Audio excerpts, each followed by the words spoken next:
La plus grande de nos richesses ne se mesure pas en millions. Nous vous faisons découvrir des ovnis pour vous permettre d'en devenir un, vous aussi. Sportifs, entrepreneurs, artistes, ils nous partagent chaque semaine leurs récits de véritables trésors d'informations.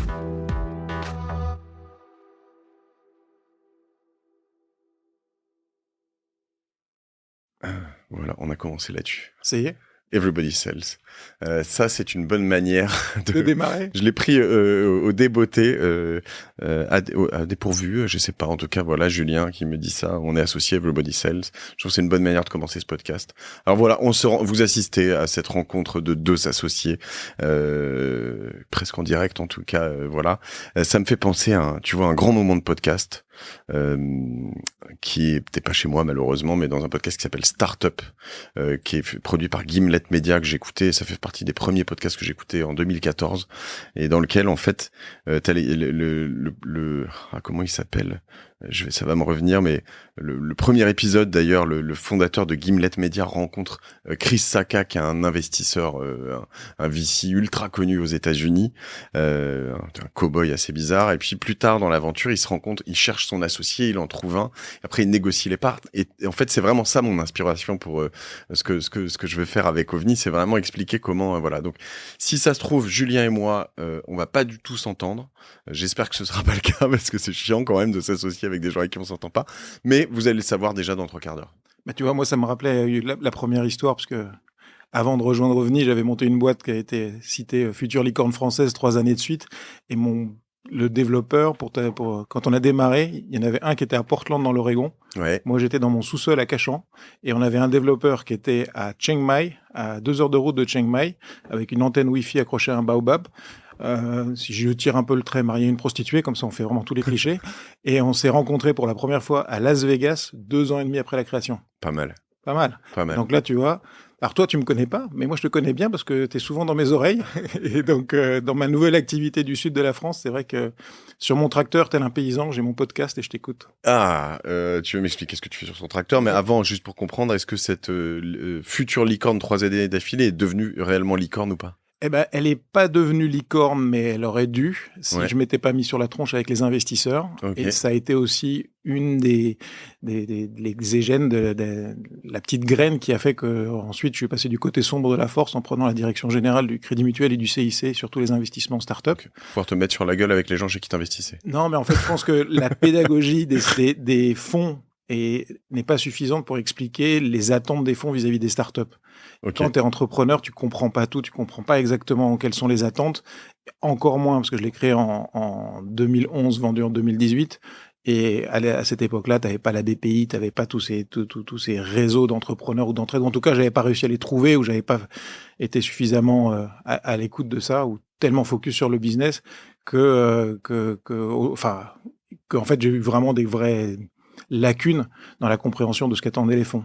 Ça, c'est Cedexis. C'est Cedexis. Et Cedexis, ça n'a pas été une licorne, mais ça n'a pas été un gros fail non plus, on est d'accord? Non, ça va. Non, alors, la presse dit qu'on l'a vendu 100 millions. Moi, j'ai signé 647 pages indiquant que je n'avais pas le droit de donner le montant, ni de dire des méchancetés sur mes gens. Jusqu'à quand t'as pas le droit de donner le montant, tu sais? Oh, je crois que c'est presque signé de mon sang, donc je sais plus. Mais il y a 2 trucs, parce que sur 647 pages, j'ai écrit par des avocats américains, donc c'est quand même du chinois traduit en anglais du XVIIe siècle. Hein, donc j'ai pas compris tout ce qui valait, mais ce que j'ai compris, c'est que j'avais pas le droit de dire que mes enfants, le lapsus, non, pas mes enfants, mes investisseurs étaient des enfoirés, et j'ai pas le droit de dire le montant, mais bon, c'est paru dans la presse, donc. D'accord.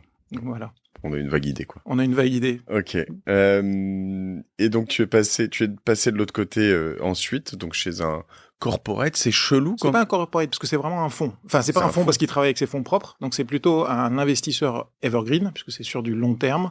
Et ce qui m'amusait, c'était de revenir, parce que j'ai surtout travaillé, moi, dans des boîtes françaises qui ont été rachetées par des Américains ou pour des boîtes américaines. Donc, j'ai vraiment une culture très américaine, très à l'international. Tu vois, Cedexis, c'était 9 bureaux dans le monde, 75 personnes, mais réparties un peu partout.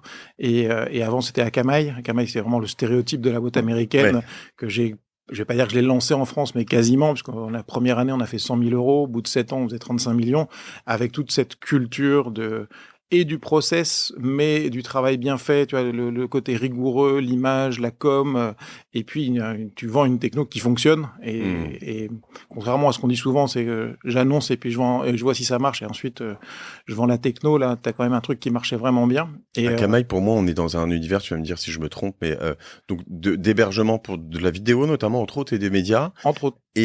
Et pour moi, l'image que j'ai de la marque, ça va être un peu de la flagornerie, mais en fait, pas on purpose. C'est comme ça que je la ressens. En tout cas, c'était une très belle marque, très chère, mais très bon service, quoi. Donc, t'allais chez Akamai, t'avais pas un peu comme Salesforce, quoi, tu vois, un peu dans l'idée. Ouais, bah, sauf que quand je suis arrivé, c'était au moment de l'Ohana. Ouais. Et la chance qu'on a eue, c'est que l'Ohana a fait des bêtises dans la piscine, que ça a fait exploser le réseau Internet, et que le principe d'Akamai, c'était de dupliquer les contenus au plus proche des utilisateurs. Donc, du coup, tu soulages le réseau complètement.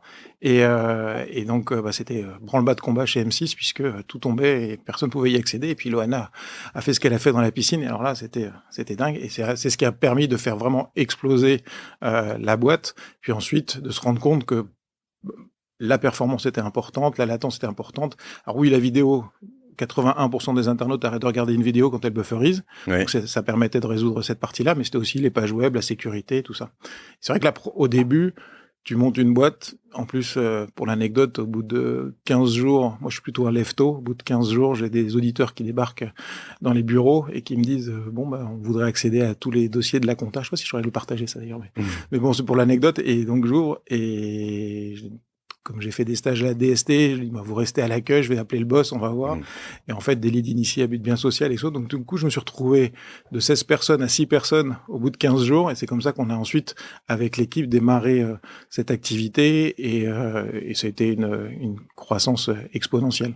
Les issues inattendues des comment on appelle ça, des batifolages de l'Ohana quand même, hein. C'est ça. Et ça donne cette volonté de devenir entrepreneur. Après, je peux vous dire que j'ai presque monté Akamai pour le compte d'autres, mais ça m'a quand même aidé à bien structurer, comprendre tous les tenants, les aboutissants. Mais c'était une boîte américaine, Akamai? C'était une boîte américaine. Ok. Ça fait quand même, là, actuellement, on doit être aux alentours de 7 milliards de valorisation. Ce qui est très chelou, c'est la suite. C'est comment tu te retrouves, en fait, après ça. Ouais. Tu vois des trucs où sachant que toi, tu dis cachant, donc t'as un passé d'ingénieur, t'es polytechnicien. Non, je suis autodidacte. Autodidacte. T'as ton bac? J'ai mon bac. Bravo. J'ai quitté la maison à 18 ans. Okay. Et puis, fallait bien manger, parce que j'ai quitté un peu forcé la maison à 18 ans, donc fallait bien bouffer. Et donc, j'ai fait un contrat de qualif, les premiers contrats de qualification, les alternants. Ouais. D'abord dans la transmission d'images par numéris dans le secteur de la presse et du médical. C'était même avant Internet. Et puis, il y a un monsieur que tu dois connaître, Jean-Michel Billot de l'atelier Paribas. Oui, bien sûr. Le vieux crocodile du web, qui me dit, regarde, ton truc sur Numéris, ça serait bien de le faire sur Internet.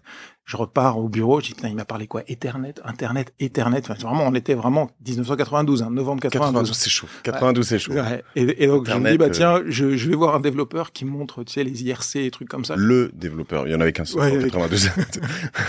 Et donc, je me dis, tiens, comme je travaillais avec des agences de photos, j'ai dit, tiens, si j'allais les voir, je vais prendre des photos, puis je vais développer la première page, le premier site jamais créé chez France Télécom. J'étais dans l'entité Minitel. Si tu te souviens, à l'époque, le concurrent, il fallait surtout tuer Internet. Et donc, je développe le premier site jamais créé chez France Télécom de promotion du service que je vendais sur Numéris. Donc, fait rentrer le verre dans la pomme. En tout cas, ça m'a valu pas mal de soucis. Et ça m'a valu pas mal de soucis, dont le DG qui m'a dit un jour, parce que en fait, j'avais pris le Mac que j'avais au bureau, j'avais le Mac de mon père, je les avais mis en réseau, en coupant le fil RJ45, en le torsadant pour l'avoir, tu vois, enfin, le truc un peu. Et puis, pour l'info, à l'époque, sur ton clavier, t'avais pas le backslash. Et quand tu fais du HTML, si t'as pas le backslash, c'est compliqué. Donc, je l'avais sur un autre fichier, je faisais du copier-coller. Enfin bon, pour ceux qui imaginent. Quel enfer. Bref. Et puis, le DG qui me dit, la prochaine fois que vous sortez du matériel de l'entreprise, c'est dehors. Ok, moi, j'étais contrat de qualif, tu vois. Pas peur de rien, mais c'était drôle. Et puis voilà, puis après, donc, la bulle Internet, Akamai. Et puis en fait, à la fin d'Akamai, je me suis rendu compte qu'ils avaient raté le virage du web. Tu prends de l'argent sur Akamai un peu au passage ou pas? Ouais, j'étais très très bien payé. Ouais. Parce que mais justement, sur la sortie, ah non, ça n'a pas été vendu. Toi, t'es juste parti. Ouais, mais après j'avais Okay. eu la chance d'être plutôt bien positionné. J'avais des stock options et des actions gratuites, ce qui m'a permis je vivais très très bien. T'en as encore, du coup? Non, je les ai vendus parce que je suis parti un peu fâché. Donc ils m'ont tous énervé. Je dis, je vends, je veux tourner la page, je veux plus les voir. Okay. Bon, à l'époque, quand je l'ai vendu, l'action devait être à 27, elle doit être à 70 aujourd'hui. Donc tu regrettes un peu. Et à la fois, quand je suis rentré, elle était à 0,79. Donc c'est mieux. Vous me passez de 0,79 à 27 que de 27 à 70. C'est ça, exactement. Surtout que ça met du temps. Non, dans ce parcours, ce qui est chelou, plus c'est Dexis, parce que là, t'as eu un événement financier important, j'imagine. Ouais. Et te dire finalement, souvent les options, c'est rebelote, fonds d'investissement, mais que tu crées toi-même. Tu vois, tu fais du business angel, puis tu crées un fonds où tu te mets plusieurs, family office, je sais pas exactement que tu fais ça, ou retraite. Mais aller te mettre ensuite à faire de l'invest au Crédit Mutuel, hein, c'est ça. C'est ça, Crédit Mutuel. C'est une drôle d'idée, quoi. Et il y a même eu un sondage sur Facebook à l'époque qui de tous les copains qui avaient dit est-ce qu'il va tenir 3 mois, est-ce qu'il va tenir 6 mois, est-ce qu'il va tenir 9 mois. Alors j'ai tenu 2 ans, enfin presque tout. J'ai 3 ans 2 mois sur LinkedIn. Oui, parce qu'en fait, pour l'anecdote, donc j'ai tenu 2 ans en poste et après ils voulaient pas me laisser partir, donc j'ai fait 1 an en freelance pour accompagner certaines boîtes que j'avais à cœur de maintenir et d'aider et puis après d'aider mon successeur à prendre la main. D'accord. En fait, si tu veux, ma mission, c'était secouer le cocotier sans rentrer dans le moule. Donc, quand tu es entrepreneur et qu'on t'annonce ça dans une structure très française, très structurée et franchement avec une éthique, moi j'ai vraiment adoré. Hein. C'est une très très belle boîte. C'est une très belle maison. Et qu'on te dit, secouer le cocotier sans rentrer dans le moule, ça veut dire que je leur ai dit, vous êtes inconscient de me dire ça. Et en fait, au début, j'ai eu vraiment les coups des franches. On a fait plein de trucs vraiment sympas. Et puis, il y a eu le Covid. Et là... Attends. Juste un point important là-dessus. Parce que avant le Covid et avant de rentrer dans OVNI et tout ça, c'est un point qui m'intéresse. Parce que tu sais, j'ai quand même de temps en temps un peu moi je suis un entrepreneur de bootstrap, tu vois, donc ça fait quand même vraiment, depuis presque toujours, moi la seule boîte dans laquelle j'ai bossé qui était pas la mienne, c'était le quotidien Métro, et encore j'étais le premier employé français, donc on a créé la filiale, je veux dire, j'ai toujours, on était au maximum, je sais pas, 100 ou 120, enfin, j'ai jamais évolué dans des boîtes de plus de 100-ish personnes, tu vois, et en effet, quand on me dit secouer le cocotier sans rentrer dans le moule. Tu sais, j'ai un peu l'impression que c'est un truc, à chaque fois, on part avec des bonnes intentions, on va faire ça, et ça n'arrive jamais, et ça ne fonctionne jamais. Alors, j'exagère un petit peu, il y a des gens à qui ça va parler, soit des gens comme moi, soit des gens du côté du monde corporate. Est-ce que tu peux m'expliquer justement, on parlait tout à l'heure de Carlos Ghosn. Je pense que c'est un type qui a réussi à faire ça quand même dans pas mal d'endroits, et chez Renault et chez Nissan. Mais est-ce que tu peux m'expliquer, juste m'en dire un peu plus sur ce que tu as fait, comment ça fonctionne, si tu as tiré des bons enseignements, si à la fin il y a des choses qui n'ont pas fonctionné aussi. Il y avait 2 volontés. Moi, j'avais vécu une aventure juste extraordinaire sur Cedexis. J'ai appris à gérer une équipe, à la monter à l'international, à avoir vraiment une famille. Et la meilleure preuve, c'est que je pense que, tu vois, on l'a vendu en 2018. Il n'y a pas une semaine depuis, et on est en 2024, où j'ai pas un message d'une personne de Cedexis. On est sur de l'hébergement. Cedexis, c'est, tu vois, l'application Waze. Ouais. Donc l'application Waze te permet d'aller d'un point à un autre en évitant les bouchons. Ouais. Sur le réseau Internet, c'est pareil. C'est-à-dire que tu as du cloud, tu as des peerings, des transits, tu as des hébergeurs, et en fait c'est un espèce de bordel organisé, sauf que tu n'as personne qui le chapeaute, donc c'est vraiment un bordel organisé. Il y a des moments où il y a des bouchons, très techniquement. Tout le temps. Et il y a surtout beaucoup de pannes, beaucoup de bouchons. Et quand tu regardes les sites les plus puissants, et ceux qui considèrent comme stratégique le digital, ils mettent, comme disait ma grand-mère, ils ne mettent pas tous leurs œufs dans le même panier. Donc ils ont plusieurs data centers, plusieurs points d'accès, plusieurs clouds, voilà.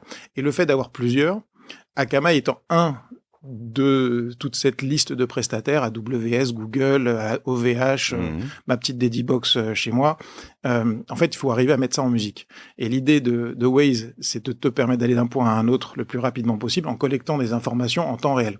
Et donc, ce qu'on a fait, c'est qu'on a déployé sur 4,6 millions de sites dans le monde, donc une énorme audience. Donc tu tapais par exemple wlemonde.fr, la page s'affichait et pendant que tu étais en train de lire, tu avais ce qu'on appelle un JavaScript, donc quelques lignes de code qui disaient je suis sur une Livebox Orange Avenue Montaigne, voilà la latence, le débit et la disponibilité de tel prestataire, tel prestataire, tel prestataire, tel prestataire.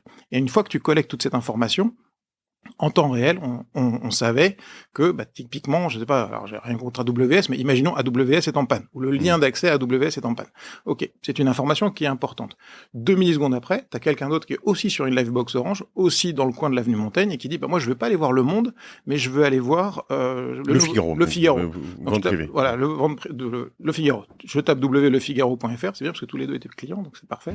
Il tapait sur entrée, et là ça arrivait sur un de nos data centers qui disait, là, maintenant, tout de suite, j'ai quelqu'un qui est dans le coin de l'avenue Montaigne sur une Livebox Orange qui veut aller voir le Figaro, sauf que le Figaro, il est chez AWS, chez Google, et il a son propre data center. On va pas passer par AWS. Lequel je dois choisir? Je vais plonger dans cette base globale d'informations qui me dit, là, maintenant, tout de suite, t'oublies AWS, et tu vas voir entre les deux autres lequel est le plus rapide, lequel est le plus disponible, lequel est le moins cher. Et en ce moment, alors c'est marrant, je suis assez sollicité aussi, lequel consomme le moins d'électricité pour devenir evergreen. Tu vois, donc on l'avait inventé à l'époque, mais c'était beaucoup trop tôt. Et en faisant ça, tu surfais sur les crêtes des courbes de la qualité de service de chaque prestataire, et t'arrivais à diviser les temps d'affichage de façon dingue, c'est-à-dire que 100 millisecondes de perdu pour un site comme Amazon, c'est 1% des ventes. Et ça, c'est un... Tu vois, c'est 100 millisecondes. Donc, celui qui paye, c'est Amazon ou le Figaro, c'est Le Monde? Figaro. Oui, enfin, c'est ça. Oui, pardon, c'est Louis ce que je dis. Oui. C'est le Figaro qui payait, et donc il payait en fonction de son audience.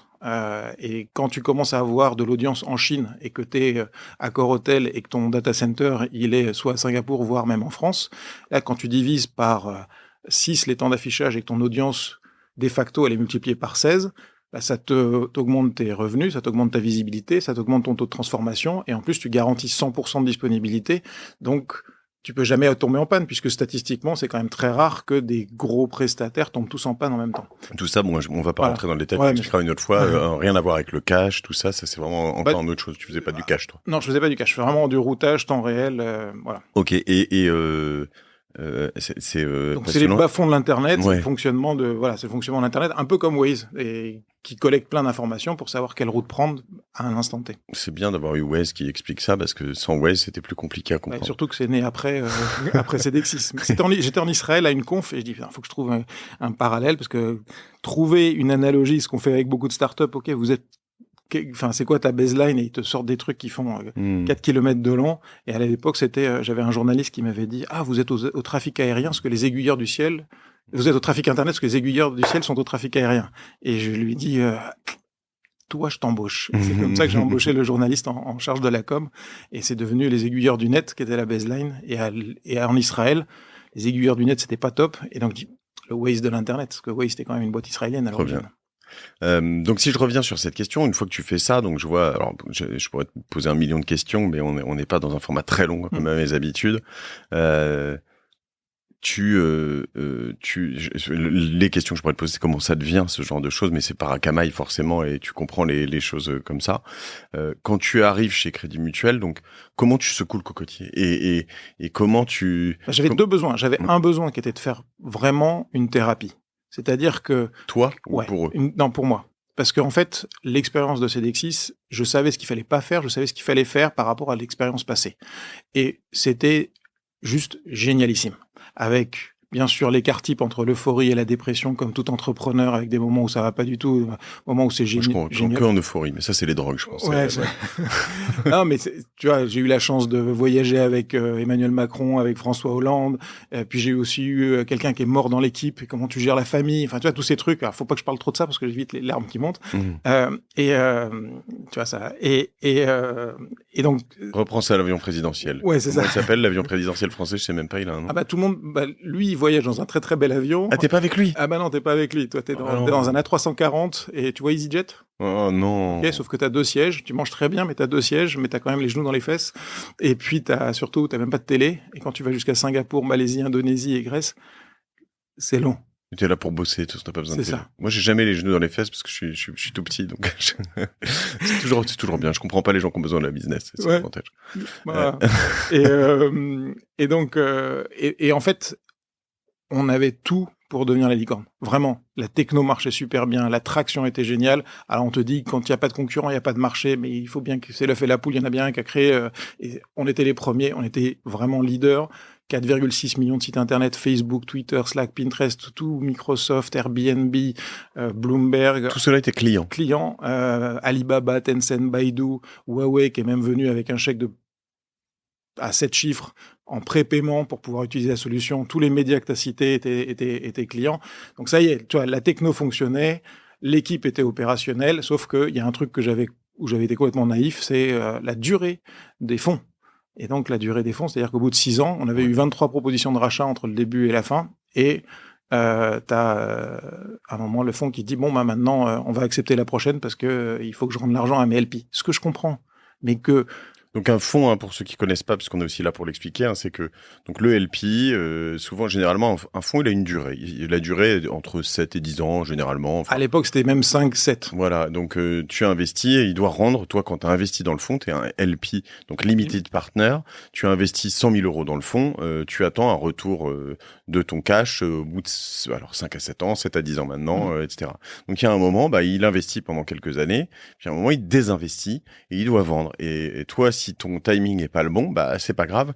Et le problème pour beaucoup d'entrepreneurs, c'est que quand il doit vendre, ça crée une valeur de ta boîte qui est souvent un peu plus réaliste que d'ailleurs la valeur des levées ou quoi, parce que c'est vraiment une valeur à l'instant T. Alors, ça dépend si t'es dans des boîtes encore en pleine croissance, près. Ouais, on avait 74% de croissance year over year. Et ce qu'il y a, c'est que c'est l'agenda du fonds n'est plus en adéquation avec ton propre agenda. Et là où tu te dis, ça y est, on a développé la techno sur un marché européen où l'Internet fonctionne correctement. Ensuite, tu vas avoir des sites qui ont une très grosse audience, tu vas aux États-Unis. Mais là où c'est le bordel en termes d'informatique et de réseau, tu prends l'Indonésie avec toutes ces petites îles, imagine l'infrastructure technique, et c'est là où, au lieu de gagner quelques millisecondes, alors une demi-seconde de temps d'affichage de gagner pour un Yves Rocher, c'est 100 commandes par jour, c'est 1 million d'euros par an de chiffre d'affaires, à l'époque.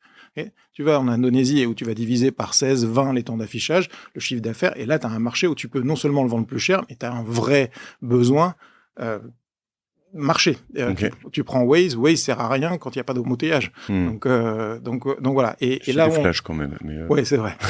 Tu fais des excès de vitesse? Non, mais je vais pas m'en sortir. Et donc là, on avait la Chine qui avait un taux de croissance juste très important. J'y allais quand même toutes les 6 semaines, donc c'était quand même beaucoup de boulot. Et là, on te dit, non, on va te casser ton jouet. Mais en quoi on te casse ton jouet? Tu peux pas trouver j'ai trouvé des repreneurs type même la BNP qui était prêt à racheter les actions. Et là, tu as tes investisseurs américains qui te disent I want a nice story. Donc, ça veut dire que tu dois vendre à une boîte. Et bon, Citrix nous tournait autour depuis un bon bout de temps. Il voulait pas passer d'un investisseur à un autre. Non. Il voulait que tu fasses un rachat. Et quand ils disent a nice story, peu importe la valo, la story. Oui, parce qu'en plus on a eu un appel du pied pour un rachat d'une boîte asiatique que je peux pas nommer, qui était quand même pas loin de 20% supérieure à celle de Citrix. Et les Américains achètent aux Américains. Et comme on avait levé aux États-Unis la boîte qui était française au début, j'avais dû la switcher et la swapper au Delaware. Et donc à la fin, tu comprends plus, en fait. Et je cherche même plus à comprendre. Pourquoi est-ce qu'ils ont pris une offre qui était moins disante? Pourquoi est-ce que, et c'est pour ça que du coup, pendant la négo, je me suis dit, bon, allez, je vais pas pouvoir suivre. Et avec Citrix, ils ont été, parfait, correct, clean du début à la fin. Parce qu'on a eu plusieurs approches de leur part. Et chapeau bas. Si on a en vidéo, il y avait une discussion qui est intéressante pour les entrepreneurs qui savent pas exactement comment vendre et qui ont leur première touche avec des acheteurs. Et donc, je sais pas si on voit mon bras, mais bon, j'ai mis mon bras peu en mode... et donc... Le patron de M&A de Citrix me dit, voilà, aujourd'hui, vous êtes à ce niveau-là, donc avant le coude, sur le biceps. Donc, vous n'avez pas encore complètement fait votre croissance. Donc, si je vous achète là, certes, je vous achète beaucoup moins cher. Mais par contre, une fois que vous aurez craqué tel et tel truc, vous aurez un taux de croissance, une croissance qu'on avait, mais en tout cas, une stabilité et un product market fit qui sera vraiment léché. Et là, je suis prêt à vous acheter 2 fois plus parce que moi, je prendrais 2 fois moins de risques. Et c'est ce qu'il a fait. Et du début à la fin, il a été très très clean. Et donc c'est pour ça qu'on s'est très bien entendu. Ok. Mais donc les fonds ont été pas très corrects. Donc le fonds américain, faut faire attention. Oui, après j'avais aussi Foxconn et Nokia. Nokia était très correct. Foxconn, je pourrais t'expliquer pourquoi Foxconn, pourquoi Nokia, c'est parce que c'est des corporates.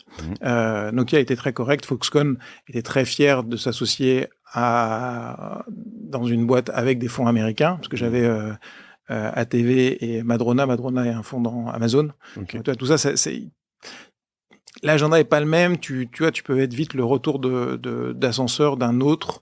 Et donc, faut quand même être assez vigilant là-dessus. Foxconn, c'est l'assembleur d'Apple, hein, c'est ça? Exactement. Parce que l'idée que j'avais, c'était de me dire, le marché, soit il se divise vers les opérateurs. Et dans ces cas-là, il faut que je sois très proche des opérateurs, d'où Nokia, Ericsson, Alcatel ou autres. Mais donc, Nokia était plutôt bien placé chez les opérateurs en se disant, si c'est l'opérateur qui gagne, voilà. Si c'est les contenus, moi, j'étais assez partant sur l'idée de l'iPhone carte SIM-less. Donc, T-Avenue, en reprenant notre avenue Montaigne. T-Avenue Montaigne, c'est Orange qui est le meilleur, super.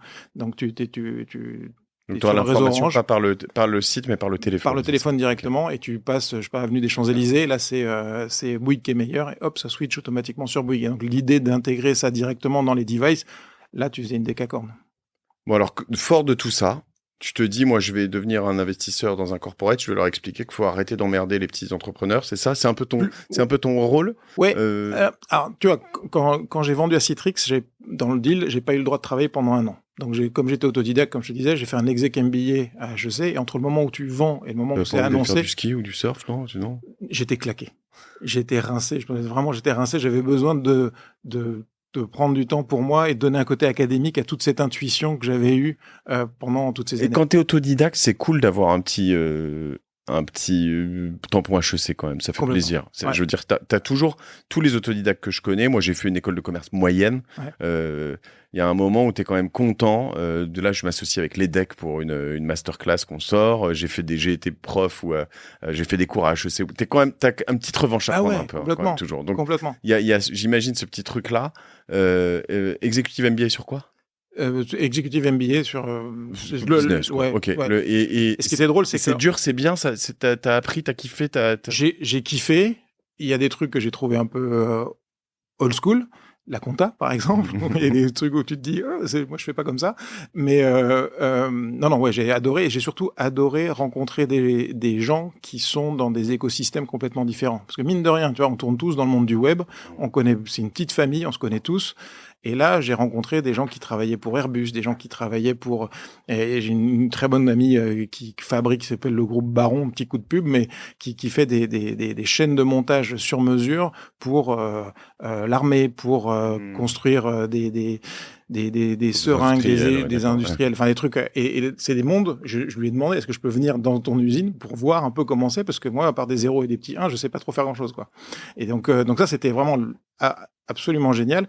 Et entre le moment donc où tu vends et le moment où c'est annoncé, il se passe quand même pas mal de semaines, voire 2 mois, quand même bien justifié les honoraires exorbitants des avocats. Hein. Et donc l'annonce s'est faite pendant que j'étais en cours. Et donc là, on me dit, faut que tu nous racontes, très bien. Donc, je dis, OK, ce soir, 18h, mais 19h30, on va boire des bières. Et puis, donc, je me dis, mince, faut quand même que je prépare une petite presse. Donc, j'avais un petit fichier avec plein de photos des grandes aventures de CDX6. Puis, je fais un espèce de slide avec que des photos. Puis, je dis, je vais raconter là-dessus. 18h30, à 23h30, on était encore avec des larmes et tout. Et puis, et on a vraiment kiffé tous ce moment, parce que c'était un vrai moment de partage, de fusion, d'union.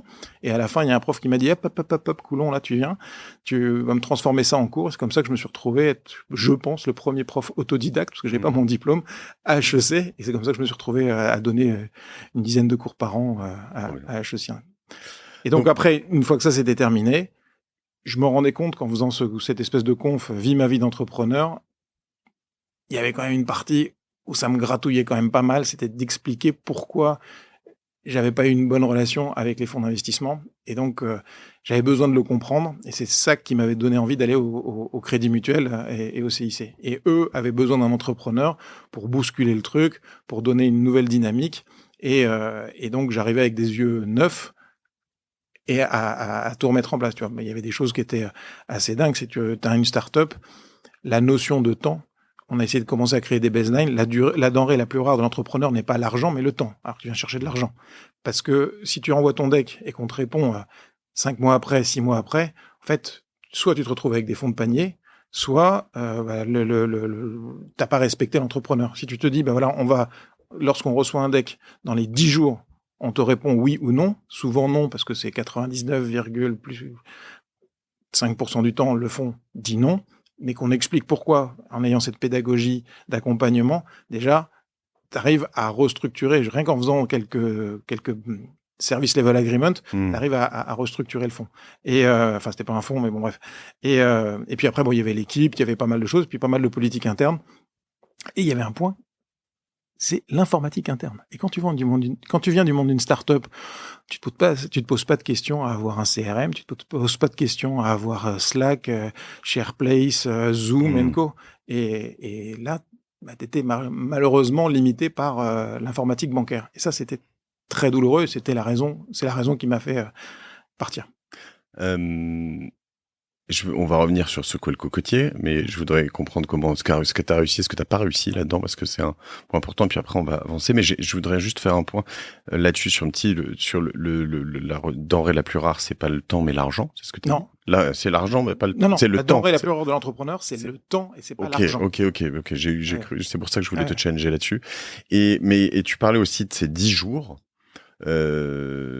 Enfin, est-ce que tu crois que c'est possible? Là, je m'écoute, je réfléchis à notre expérience sur Alvo aussi en ce moment, de faire chez OVNI un workflow où en fait entre le moment où tu reçois le deck et le moment où tu réponds, 10 jours. Je pense, oui. On pourrait faire une réponse automatique au bout de 10 jours, c'est-à-dire qu'automatiquement, au bout de 10 jours, c'est non. Ouais, mais ça nous foutrait un peu de pression. Non, mais tu vois, t'imagines ce qu'il faut, c'est expliquer pourquoi le non. C'est ça qui est un peu plus long. Oui, bien sûr. Non, mais à partir du moment où tu as bien structuré sur OVNI, on sait exactement quelles sont les typologies de boîtes qu'on veut. Donc, tips pour les startups, ciblez pas des fonds qui sont spécialisés dans les éoliennes et vous faites une boîte de SaaS. Vous perdez votre temps. Donc déjà, si tu cibles bien, si tu expliques bien les boîtes que tu recherches. Tips pour les fonds, mettez bien votre thèse et ce que vous recherchez sur votre site ou aux endroits où vous êtes. Ouais. Absolument. Sinon, tu te retrouves sur Crédit Mutuel. Alors, eux, c'est plus à l'origine un généraliste. Donc déjà, j'ai dit, OK, généraliste, comme on veut apporter de la valeur, on parle tout le temps d'essayer d'apporter de la valeur, il faut qu'on ait une expertise dans ce domaine-là. Donc, je suis passé de d'investisseur généraliste à investisseur multispécialiste, ce qui est déjà un peu différent. Là, tu te dis, OK, on va essayer de cibler. Donc, t'aides l'entrepreneur à savoir si ça vaut le coup qu'il te contacte. Et puis ensuite, toi, il faut que tu sois super clair sur tes attentes. Tu vois, demain, je fais une conf à Station F. J'ai mis des QR codes qui vont être photographiés par les gens. Et dedans, je mets, voilà, pour OVNI, toutes les questions qu'on se pose avant d'aller plus loin sur le dossier. Oh, t'as une trentaine de questions. Mais si tu coches toutes ces cases, tu sais que ça va aller plus loin. Et il y a un autre QR code juste pour l'anecdote, c'est quand j'ai fait mon tour des popotes avec tous les fonds en France et à l'étranger, on me posait toujours 24 questions identiques. Et donc, je répondais toujours quelle est ma mission, ma vision, très bien, et quel est l'exit potentiel. Et donc, en fait, ça me faisait perdre beaucoup de temps. La denrée la plus rare de l'entrepreneur n'est pas l'argent, mais le temps. Et donc, en fait, ce que je faisais, c'est que j'envoyais ces 24 questions avant le rendez-vous. Ouais.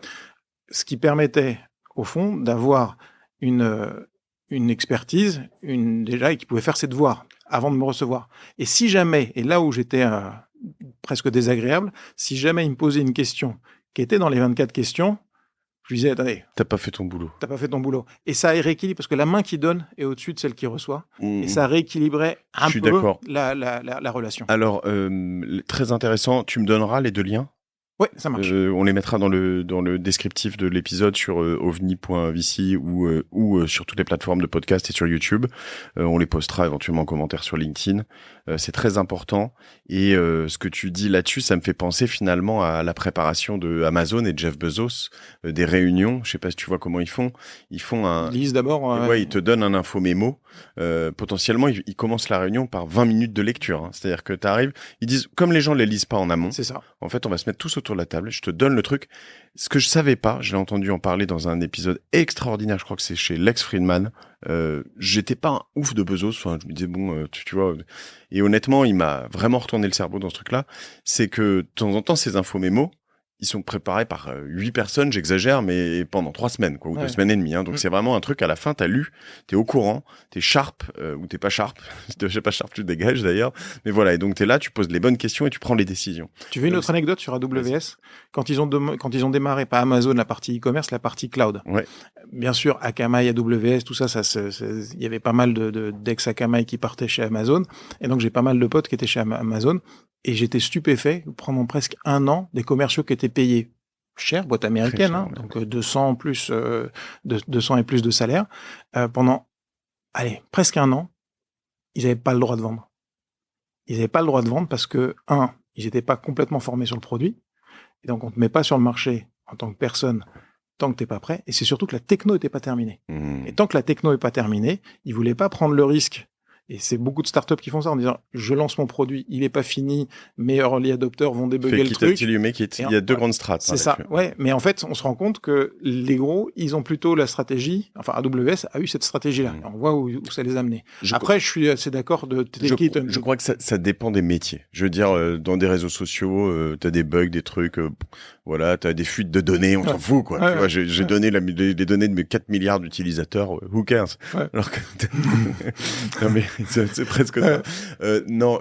C'était la philosophie que j'avais sur Cedexis. Ouais. Parce que comme on était un single point of failure, c'est-à-dire que si nous on tombait, tout le monde était dans le noir. Et on s'est fait attaquer une fois. On a fait tomber tout le monde dans le noir pendant 1h10. Autant dire que j'avais les camions satellites devant les bureaux avec des journalistes parce que le seul média que j'avais pas, c'était BFM et il avait tweeté suite à l'élection de Macron, c'était 3 jours après l'élection de Macron, tous les sites médias ont été attaqués. Aucun lien, rien à voir. Mais en effet, il y avait plus de sites médias qui fonctionnaient.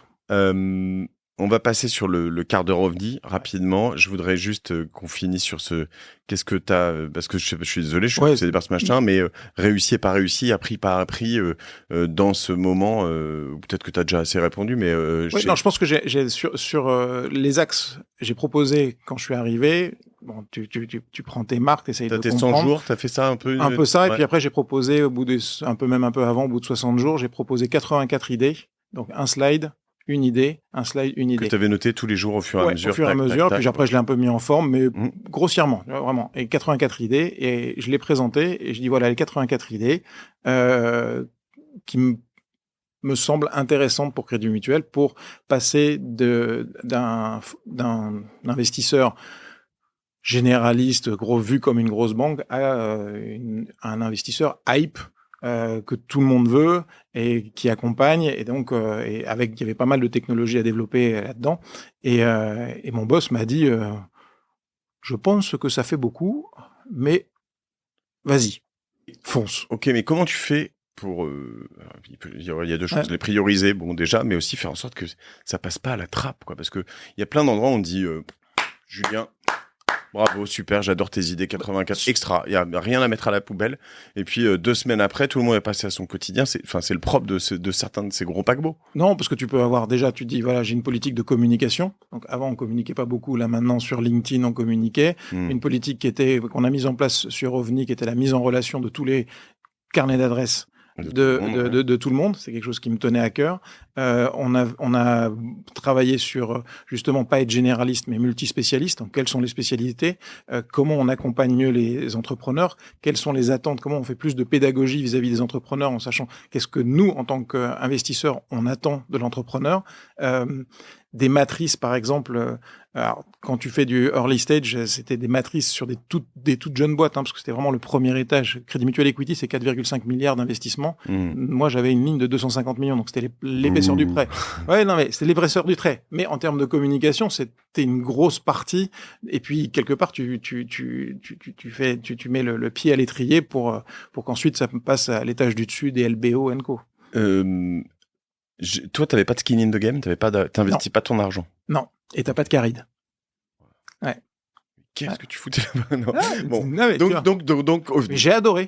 Franchement, j'ai adoré. C'est marrant. Ouais, j'ai adoré. Et donc, il y a eu le Covid. Pendant le Covid, je peux l'avouer maintenant, il y a prescription, mais j'ai fait mon shadow IT comme un porc, puisque l'informatique bancaire te permet pas de faire beaucoup de choses. Et là, on s'est éclaté, puisque dans le monde de l'investissement, et comme le disait Augustin, on essaye tu essayes de te démarquer en étant entrepreneur, c'est-à-dire que plus c'est le bordel, plus il y a d'opportunités à avoir. Et quand tu as le Covid, tous les investisseurs, qu'est-ce qu'ils font? Ils lèvent le stylo. Et c'est là où nous, on a fait 7 investissements et une boîte qui a été vendue. Alors, j'aime pas dire on a vendu parce que c'est les entrepreneurs qui la vendent, mais il y a une boîte qui a été vendue et deux autres qui étaient dans le bon track. Donc, ça, c'était vraiment top. Puis après, il y a eu la fin du Covid. Et là, première désaccord avec mon boss, il me dit dans télétravail, il y a télé, donc tu me les remets au boulot. Sauf que je leur dis là, c'est des sous-mariniers, on vient de se taper, on a bossé samedi, dimanche, jour férié, comme des dingues. Les résultats sont au top. On avait fait Planity avec des résultats qui étaient juste hallucinants. Investir dans Planity qui fait du rendez-vous pour de la coiffure en plein Covid où personne peut aller chez le coiffeur.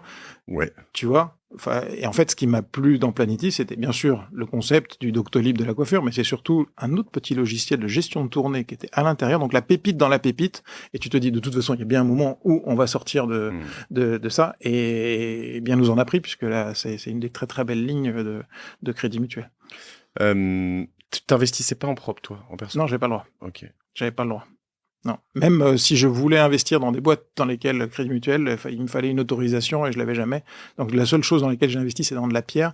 Et donc j'ai acheté un vieux mât provençal abandonné depuis une vingtaine d'années dans le sud de la France que j'ai impatient de voir ça. Je me fais des mariages. Ok. On peut le louer, on le voit en ligne. Oui, www.domainedevalbonne.com avec plaisir.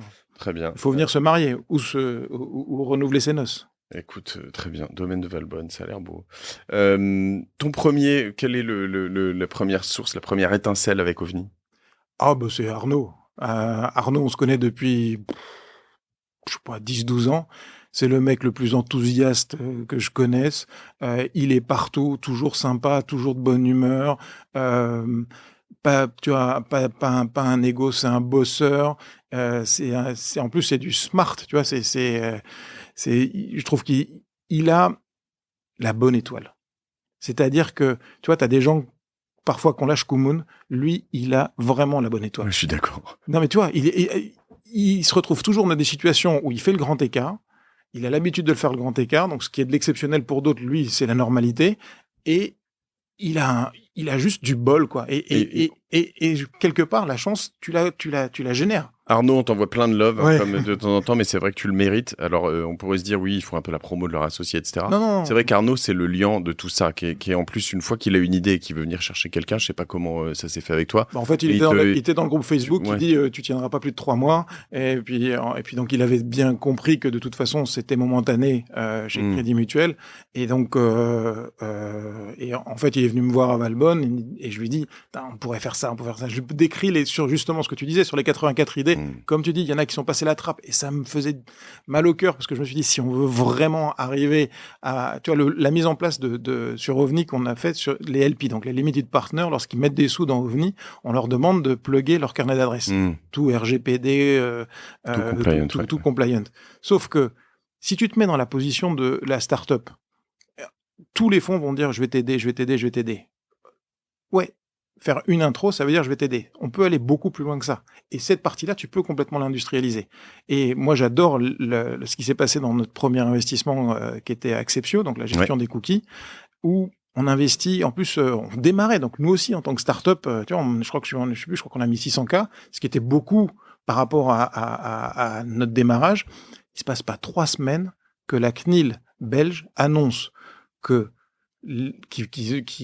certaines solutions de gestion de cookies vont être illégales. On creuse un peu, et nous, ce qui nous avait plu dans Acceptio, c'est que justement, ils avaient une techno dont j'ai oublié le nom, mais extrêmement élégante, extrêmement poussée, et on s'est dit, ça, si jamais la réglementation change, on est sûr que ça sera conforme. Et la CNIL belge annonce que ceux qui n'utilisent pas justement cette techno extrêmement élégante sont considérés comme solution illégale. T'apprends ça, j'ai vu, c'était un mercredi à 11h, et l'annonce va être faite le lendemain à 11h. Donc t'as 24 heures devant toi. C'est court. Et donc, tu te dis, si je me mets dans la peau de la CNIL, ils vont faire leur annonce. La gestion de cookies pour tous les sites internet, c'est pas cœur business. Donc, ils vont les appeler en disant, OK, qu'est-ce que vous me conseillez pour que je sois conforme? Et puis, je coche la case et je passe à la suivante. Comment tu fais pour être dans ce cas-là sur le haut de la pile? Il faut que tu trouves un lobbyiste basé à Bruxelles, spécialisé RGPD. Franchement, comme ça, de tête, j'avais pas. Comme on avait cette famille de 80 et plus entrepreneurs qui ont mis ensemble leur réseau, on a tapé dans la base, lobbyiste, Bruxelles, RGPD. On en a trouvé 3. À 16h, on a trouvé celui qui nous plaisait le plus. À 18h, le communiqué, ou en tout cas le contexte est rédigé. Après, le mec, il fait son job. Il le met sur le haut de la pile de la CNIL. Au début, la CNIL reçoit plein d'appels, dit non, moi, je suis tiers certificateur, je vous donne rien. Puis, à un moment, il y en a un qui a dû en avoir marre. Il a propagé l'information comme quoi Acceptio correspondait au truc. Plus 80% de chiffre d'affaires en un mois. Sauf que du coup, l'infrastructure, elle monte. Les 600K, ils vont se consommer beaucoup plus. Alors, c'est victime de son succès, mais les 600K vont se consommer beaucoup plus. Donc, il faut faire une autre levée assez rapidement. Là, tu as Isaïe qui vient, qui voit des chiffres extrêmement prometteurs, tout structurés, et qui investit avec une valeur 2 fois supérieure à celle qu'on a mise 3 mois après notre propre investissement. Est-ce que Acceptio, et est-ce qu'on aurait réussi à faire ça sans la technologie? Peut-être, mais quand même. Non, mais c'est l'idée, et c'est aussi de montrer un peu le skin in the game. Ça, c'est les LP qui font ça. Donc, toutes les personnes qui investissent, on leur demande de partager leur réseau en plus d'investir un peu d'argent. Et toi, tu n'es pas que LP, faut le préciser. Toi, t'es operating partner, comme je le suis d'ailleurs. Et donc, ça veut dire que tu dédies du temps. Comme Alex Génie d'ailleurs, tu vois là, on a eu un échange sur un dossier hier. Je lui ai envoyé à lui en direct. Il me dit est-ce que tu l'as envoyé au Dealflow Je lui dis non, pas encore. Il me dit il faut que tu l'envoies. Et puis là il me renvoie un truc. Il me dit je l'ai fait. Mais voilà, je pense que le dossier est intéressant parce que je savais que c'était à lui que ça plairait. Mais donc voilà, on dédie du temps. Tu le dédies à quoi ton temps là-dedans? Ça va justement déjà de recevoir des demandes d'entrepreneurs, d'aller parfois sourcer des entrepreneurs, parce qu'à côté de ça, moi je suis coach à Wilco, je donne des cours à HEC, à l'Institut Mines Télécom, et donc aussi pas mal dans l'écosystème. Et donc il y a la partie sourcing, il y a la partie sourcing des LP aussi. Et un fonds, ça s'arrête jamais, tu as toujours besoin d'argent puisque tu le redéploies à chaque fois. Et après, plus tu as d'argent, plus c'est, je dirais, presque facile d'en déployer puisque t'as un gage de confiance. Ensuite, l'analyse des dossiers. Ensuite, tu valides ou pas le financement. Tu vois bien en intelligence collective. Oui. Et une fois que le financement est fait, il y a de l'accompagnement, c'est-à-dire que là, je reprends peut-être une casquette de coach, pas toujours, ça dépend aussi de la volonté et de l'expérience de l'entrepreneur, mais de pouvoir lui poser les bonnes questions et aller une fois toutes les 6 semaines, un coup de fil qui peut durer un quart d'heure, qui peut durer 2 heures pour s'assurer que... Et ma première question, c'est qu'est-ce qui te réveille la nuit ? Parce que ce qui le réveille la nuit, on va l'avoir dans les PowerPoint dans 6 mois, donc tant qu'à faire de résoudre le truc tout de suite. Et non, mais c'est vrai, c'est comme ça ouvre le débat et il peut parler de ce qu'il veut. Après, je suis conscient des limites de ce coaching, parce que comme tu es investisseur et un peu accompagnant, tu peux être un peu l'œil de Moscou, donc je peux le comprendre que ça s'effrite dans le temps. Mais au moins, tu le mets sur les bons rails, et une fois que le TGV est sur le bon rail, il file. T'as investi combien dans OVNI ? J'ai le droit de le dire, ça ? Je sais pas. Je sais pas assez. C'est vrai ? Quelques centaines de milliers ? Ouais. Ok. Et t'as reçu mon virement ? Oui. Je t'ai envoyé un petit mot de remerciement. Parce que j'ai racheté des parts de la société de gestion, en effet, à Julien et Alex. Avant de les rencontrer, d'ailleurs. Ça va, t'es pas déçu? Non, moi, je suis très, très content. Et surtout, en fait, ça me permet de regarder et de rentrer dans des dossiers que en fait, là, j'étais vraiment, tu vois, le temps étant vraiment la ressource très, très, très compliquée. Moi, je suis débile, donc j'ai envie de sauter sur tout. J'aime les entrepreneurs, donc ils m'envoient un dossier, j'ai envie de dire oui à tout. C'est ça. Et donc là, je disais non à tout, donc je souffrais. Moi, c'était un des trucs qui me fait souffrir. Donc là, je le transfère. Et puis, alors oui, j'ai un peu de cette problématique, c'est certaines personnes viennent vers moi parce que c'est moi et qu'ils aimeraient que je le regarde et que je parle du temps avec eux, mais je peux pas. En revanche, quand je suis vraiment et que j'ai de l'impact, je peux le faire. Et ce qui est drôle en plus, c'est que de plus en plus, ce temps que je vais dédier, moi, mon operating partner, mon temps, en fait, je vais le faire en public, quoi. Ouais. J'ai plus aucune pudeur. De toute façon, j'ai plus de vie privée. Non, j'exagère, mais c'est un peu l'idée. Il faut être transparent pour expliquer comment ça se passe derrière le côté sombre de la force. Exactement. Et j'aimerais voilà, pour l'instant, on est toujours dans cette excitation du début. J'aimerais qu'on mette les côtés difficiles aussi par moment. Puis de l'intelligence collective qu'on arrive à générer ensemble. Ouais. Parce que quand je regarde les fonds, les investissements que j'ai fait dans des startups, ceux que j'ai fait par émotion, parce que l'équipe me plaisait, alors que tu vois, et je regrette pas, mais parce que j'ai appris. Mais tu vois, j'en ai fait une dans la fintech, je connais rien à la fintech. Bon, je me suis gaufré, j'ai tout perdu. Et à la fois, tu vois, j'ai investi dans Datadome, et on est sur des plus de x20. sur Datadome, mais c'était un métier que je connaissais bien avec une équipe extraordinaire et voilà. Et c'est pour je veux enregistrer avec le CEO de Datadome, donc il faut que tu m'arranges ça marche. Je vais aux États-Unis s'il faut parce qu'ils sont là-bas. Benjamin, ouais. On a dû échanger par le passé. Écoute, je crois qu'on va se faire virer de ce studio. J'ai l'impression, ouais. Il y a plein de gens qui veulent le... Ouais, mais je suis ravi. Bon, c'est pas trop engueulé. Ça a l'air il y a un bon fit pour l'instant. Et comme tu es dans mes oreilles, dans mes oreilles à chaque fois que je suis en train de... Tu me demandais ce que je faisais sur mon tracteur dans le domaine de Valbonne, mais bon, 35 hectares, tu passes un peu de temps aussi à préparer les choses pour que le lieu de mariage soit parfait. Et donc... Qu'est-ce qu'on dit alors aux gens qui nous écoutent, qui sont là? On va dire à ceux qui sont entrepreneurs de répondre aux questions qu'on va mettre dans les 28 ou 24 24 questions qu'on va mettre là-dessus, ne serait-ce que pour faire l'exercice, de regarder l'autre lien que tu partages, s'ils correspondent à notre thèse et qu'ils cherchent des investisseurs, de nous les envoyer, de nous partager leurs histoires, de nous répondre à ce podcast, de liker et de s'abonner au podcast sur à OVNI, mais sur Insta, sur YouTube, Spotify, YouTube, etc. Ça, c'est important. De le partager à une ou deux personnes si ça vous intéresse, de contacter Julien et de te suivre sur LinkedIn s'il te connaissait pas. Et aux investisseurs potentiels de nous demander s'ils peuvent venir avec nous. On a le roundtable pour faire des deals en side et investir jusqu'en juin 2024 dans OVNI. Donc ça, on vous donne toutes les conditions. S'ils ont cette volonté de give back, d'investir leur argent dans l'écosystème pour l'instant français, avec un retour, on sait que les statistiques sur les premiers fonds sont toujours assez excellentes, qui a quand même plutôt pas mal démarré. Tiens, si j'ai un vrai truc du fond, du fond de truc, d'une remarque qu'on m'a fait cette semaine qui m'a piqué et j'ai envie que tu me répondes à ça. Un entrepreneur, en plus un méga entrepreneur qui a une licorne, et donc on va aller sur la transparence jusqu'au bout. J'étais au Tech Fest à Grenoble, super événement d'ailleurs que je recommande pour l'année prochaine, où j'ai vu Alex Génie, et il y a un mec qui me dit, écoute, j'ai rencontré Arnaud, on a été dithyrambique sur Arnaud, j'aime bien le bonhomme, il est passionné, il est machin, etc. Mais tu sais quoi, je pense qu'il est trop tendre, c'est un petit foufou, etc. Et que quand on va rentrer, comme toi tu connais ça, on va rentrer dans des négos pour certaines des boîtes dans lesquelles OVNI aura investi en seed ou en série A, et qu'on arrivera en série B, il va se faire dévorer par les fonds sur comment on appelle ça, les waterfalls, les types d'actions, les choses comme ça. Arnaud, c'est comme Thatcher, c'est une main de fer dans un gant de velours. Il faut pas oublier qu'il n'y a pas que Arnaud, on a Augustin qui a roulé sa bosse depuis très longtemps. Exactement. Dans les fonds d'investissement. Depuis très longtemps. Alors je sais qu'il aime pas ça, mais parfois je l'appelle l'animal à sang-froid, parce qu'il a justement...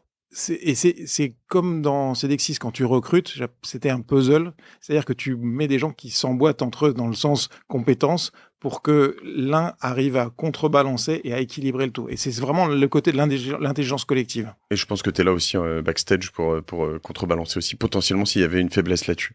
On enverra ce bit à cette personne que je vais pas citer quand même, ce serait pas sympa, il m'a pas donné l'autorisation. Ah ben. Ok. On avait fini, les investisseurs venaient avec nous. Puis si vous êtes dans un fonds aussi, envoyez-nous des bons dos dans lesquels vous voulez venir avec nous, parce que on saura les mettre en avant sur des podcasts, sur des tas de choses, on saura leur de faire bénéficier de notre réseau. Et puis on est cool, et puis on aime nos amis des fonds à côté. C'est de la co-opétition. Ouais, exactement. On peut gagner tous ensemble. Salut, merci. À bientôt. Ciao.